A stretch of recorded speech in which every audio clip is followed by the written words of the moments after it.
If God is all-powerful and perfectly good, then why does evil exist in the world? This is one of the oldest and toughest questions many people face when considering faith. It's a question that touches the deepest parts of our hearts, especially for those who have suffered or seen suffering in the world. Atheists often pose this challenge by saying, Premise 1. If God is loving, he would want to stop evil. If God is all-powerful, he could stop evil. It's premise 2. But evil exists. Premise 3. Therefore, God either isn't loving, isn't all-powerful, or doesn't exist at all. It's the question of why bad things happen to good people, why innocent children suffer, why natural disasters devastate lives. People ask, where is God in the midst of pain and tragedy? Why doesn't he stop it? Today, we're going to explore this question carefully and discover answers that are more hopeful and deeply meaningful. Argument 1. The problem of evil, personal and philosophical. This assumption is worth questioning. Or would you rather they choose to love you freely, even though they could choose not to? The problem of evil isn't just a cold intellectual puzzle. It's deeply personal. The potential for evil is the price of the gift of freedom. Evil is the tragic misuse of the freedom God gave us. These are honest and important questions. But many who argue against God assume that if we don't understand why God allows evil, then no good reason exists. Humans have limited understanding. We see only a tiny fragment of time and space. But many philosophers, even some atheists, have admitted this argument fails under close examination. Argument 2. Why the logical problem of evil fails. The argument assumes such reasons don't exist, but that assumption can't be known for sure.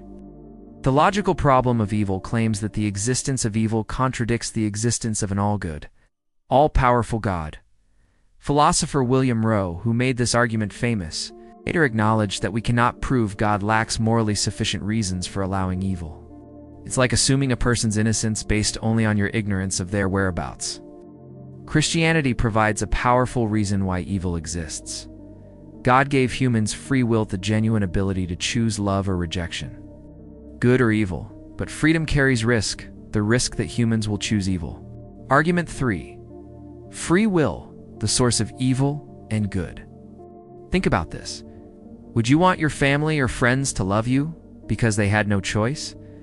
The freedom to choose means the possibility of choosing wrongly, of choosing evil.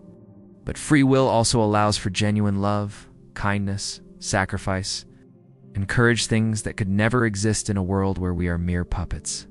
God allows evil because without the choice to reject him, the choice to love him would be meaningless. But God's story doesn't end there.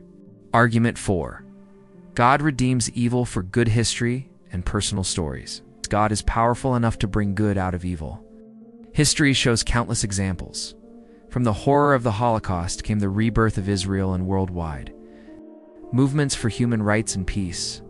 Out of tragedy, heroes have risen: doctors, activists, rescuers, bringing hope and healing to broken communities. Many people encounter God most deeply through suffering. C.S. Lewis, once an atheist, said, "God whispers to us in our pleasures, speaks in our conscience, but shouts in our pains." God does not cause suffering, but he redeems it, shaping hearts, awakening faith, and inspiring goodness. Your pain is not meaningless, and it does not go unnoticed. Argument 5. Evil itself points to God's existence. Here's a thought that surprises many.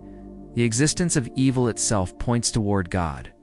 When we call something evil, we appeal to a moral standard, a truth beyond personal opinion or culture. But where does this standard come from?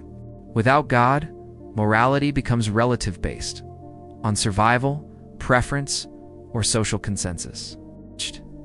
That would make evil just an opinion. Yet deep in our hearts, people everywhere recognize certain things like murder, torture, and injustice as truly wrong. This universal moral sense points to a moral lawgiver, the perfect, holy God.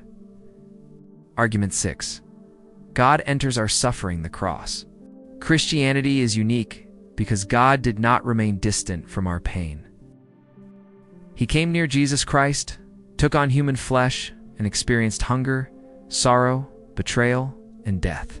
Jesus was crucified a brutal, unjust death, bearing the weight of human evil and sin. But that was not the end of the story. Jesus rose from the dead, conquering sin and death, promising that one day evil will be completely destroyed. The Bible tells us God will wipe away every tear, and there will be no more suffering or pain. This is God's hope for the future. Conclusion and gospel invitation.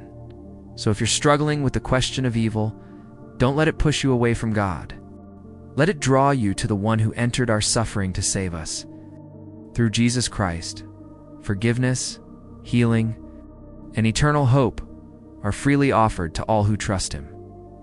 Evil will not have the last word, God will. Will you accept His invitation today?